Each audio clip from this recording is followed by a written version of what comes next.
ser humano, nas condições naturais, ter acesso a todas as informações possíveis no momento certo para tomar a decisão correta.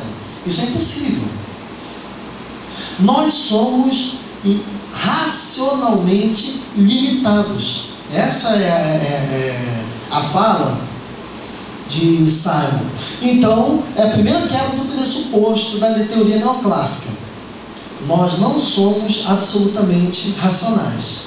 Nós somos limitados racionalmente.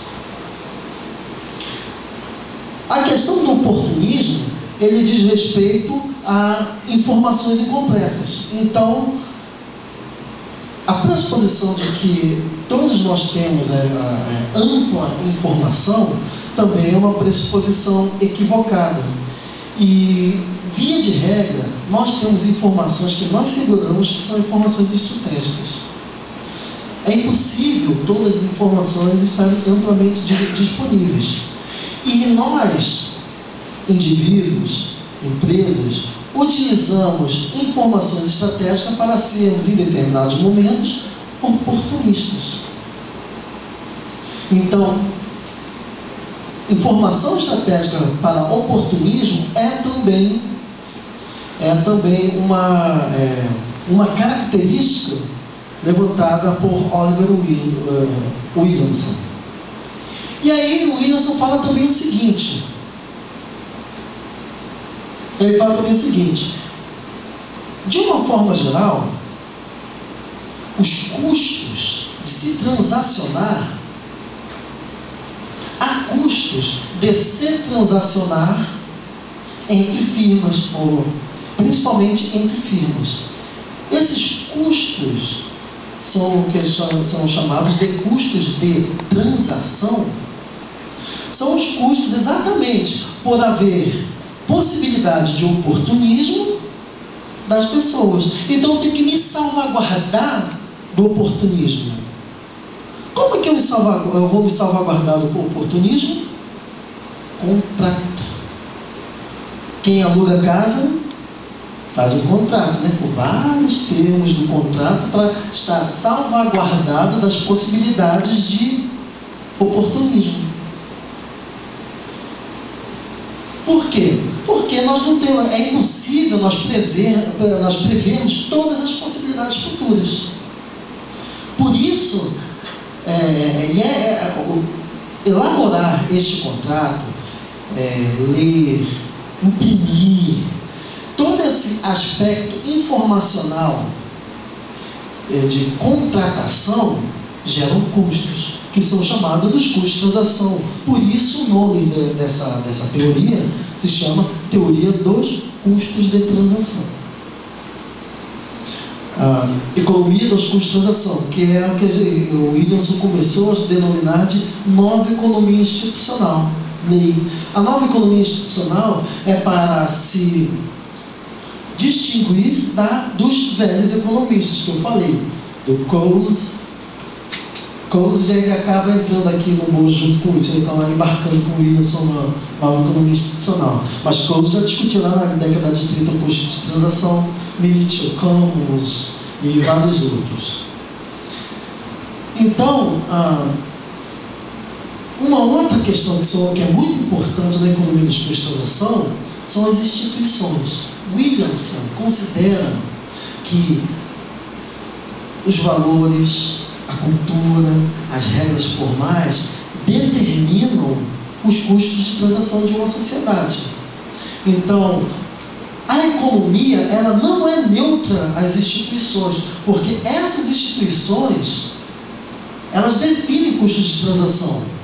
Por exemplo, se você apertar a mão de um japonês definindo algum tipo de negócio, está fechado o negócio, não precisa nem assinar papel. Apertou a mão, é contrato selado. Isso é um aspecto cultural que interfere nos custos de transação. Se eu sei que a sociedade funciona desse jeito, eu apertei a mão, não vou nem assinar papel, não precisa. Para que eu vou me preocupar com um contrato de longo prazo? Não vou me preocupar com isso. Eu apertei a mão do japonês. Então, essas instituições interferem nos custos de transação. E aí, aqui, a definição de Williamson de custo de transação são os custos antes de preparar, negociar e salvaguardar o acordo, bem como os custos a posteriori dos ajustamentos e adaptações que resultam da execução de um contrato e é afetada por falhas, erros, omissões, operações inesperadas. Em suma, são os custos de conduzir o sistema econômico. Então, existem dois tipos de custos.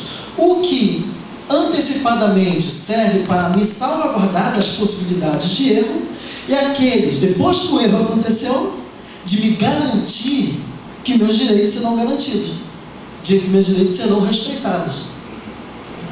Então, uma sociedade onde a justiça não funciona adequadamente, eleva custo de transação. Né?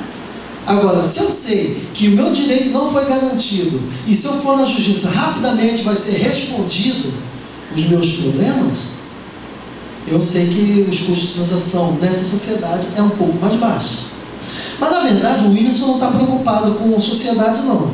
A preocupação do Williamson é de relações entre firmas. E aí, isso aqui é só um quadro geral, nós não vamos falar muito, não vamos adentrar muito. O Williamson, ele define o seguinte, que a característica básica das transações está pautada em especificidade dos ativos, risco e frequência. O ativo, quanto mais específico é, maior é o custo de transação. Vamos negociar soja, uma commodity. Soja é soja, certo? Não tem o que discutir, soja é soja. Vamos discutir aqui, látex. Eu trabalho lá em um grupo pessoal de reserva extrativista. Látex é uma commodity, látex é látex, ok? Acho que também existe uma realidade parecida aqui. Perfeito? Não é? Não é uma commodity? O preço do látex é tanto e acabou. Isso é um ativo comodotizado. Ok? Uma commodity, certo? Agora, quando se beneficia ou se agrega valor a um produto, por exemplo, aqui tem o couro vegetal, é isso?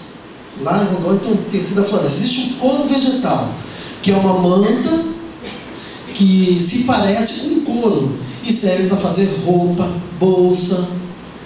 Ok? Eu estou falando a língua de vocês, está todo mundo assim? Tá certo? Vocês conhecem o couro vegetal? Quem conhece o couro vegetal aqui? Pouca gente conhece o couro vegetal. Invenção acriana, que a gente está fazendo lá em Rondônia, a gente está trabalhando com isso. Mas o nome é diferente, porque como o couro vegetal é uma marca registrada, a gente trabalha com o nome de tecido da floresta. A partir do momento que se faz bolsa já não é mais uma commodity. Bolsa, a pessoa vai olhar e vai ver a qualidade da bolsa. A bolsa tem qualidade, se não tem. Os atributos do produto são mais difíceis de serem mensurados. Portanto, os custos de transação são maiores. Quanto mais específico for o produto, maior é o custo de transação. Por exemplo, a pipoca de milho roxo. Eu quero ser um industrial que fabrica pipoca de milho roxo, mas só um cara produz essa pipoca. É um ativo específico, só o sujeito trabalha com esse tipo de milho.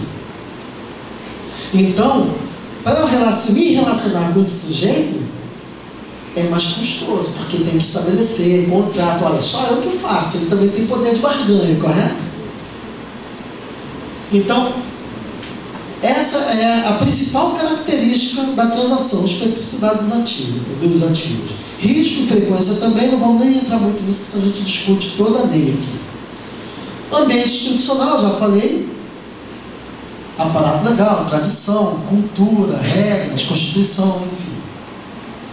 E tem também as características dos contratos. Esse clássico e neoclássico não tem nada a ver com a teoria econômica.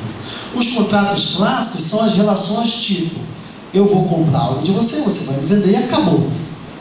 Isso é um contrato clássico. Não precisa de ter uma relação mais próxima. Os contratos neoclássicos, por sua vez, são aquelas que exigem um relacionamento mais duradouro, por exemplo, o aluguel de uma casa. E os contratos relacionais são aqueles que exigem muita proximidade entre duas firmas. Imagine, por exemplo, a Boeing e a Rolls-Royce, que produz turbina de avião. Os dois têm poder de mercado, os dois são gigantes do mercado. Para eles se estabelecerem, se relacionarem, eles precisam de contratos relacionais.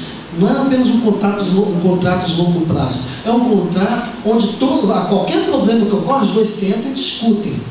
Esses são os contratos relacionais. E os pressupostos básicos, que já nós falamos, esse grupo de características das transações, o ambiente institucional, leis e pressupostos, eles formam, então, determinam a governança que minimiza os custos de transação. Ou seja, quando os custos de transação são muito elevados, não vale a pena eu ir no mercado. Eu internalizo na minha empresa. O custo sai mais barato eu produzir internamente do que eu comprar no mercado, quando os custos de transações, as especificidades ativas é muito elevada. Perfeito isso? Quando é uma relação esporádica, eu trabalho no mercado. Entre internalizar, ou seja, trabalhar hierarquicamente, e trabalhar no mercado, existe a forma híbrida de relacionamento, que é via contratos, que são esses aqui, o neoclássico e relacionais. Certo? Então, o importante da nova economia institucional de Williamson diz respeito principalmente a essa quebra de pressupostos do oportunismo e da racionalidade limitada. E, a partir disso, novas discussões que a corrente principal mainstream econômico simplesmente desconsidera. Entretanto, há também discussões acerca da teoria de Williamson. Não vou nem falar aqui. Alguns questionamentos da economia dos custos de transação vêm de um grupo, aí eu estou puxando um pouquinho a brasa para a minha sardinha, que discute o que se chama de sociologia econômica. A sociologia econômica, ela diz o seguinte: bem, a economia é um fenômeno social, então ela precisa ser também socialmente explicada. Mas isso não é suficiente, a gente precisa ter também corpo teórico para tentar explicar o fenômeno que a economia convencional, aí o Williamson também colocado dentro da economia convencional, não explica. E como eu disse, o Williamson, do comportamento dos indivíduos, ele fala do oportunismo e do que mais? Oh meu Deus do céu! Do oportunismo e da racionalidade limitada, ou seja, somos incapazes de ter a racionalidade plena. E aí o questionamento que se levanta por esse povo, eles dizem o seguinte: olha o que o Williamson diz, que o oportunismo é uma busca ardilosa do interesse próprio. Agentes hábeis na dissimulação obtêm vantagens transacionais. O homem econômico é, assim, uma criatura mais sutil e transgressora do que revelado pelo pressuposto da busca do interesse próprio. Bem, aí a pergunta que se faz é a seguinte: de uma forma geral, Williamson pega e fala, bem, temos a racionalidade limitada do oportunismo.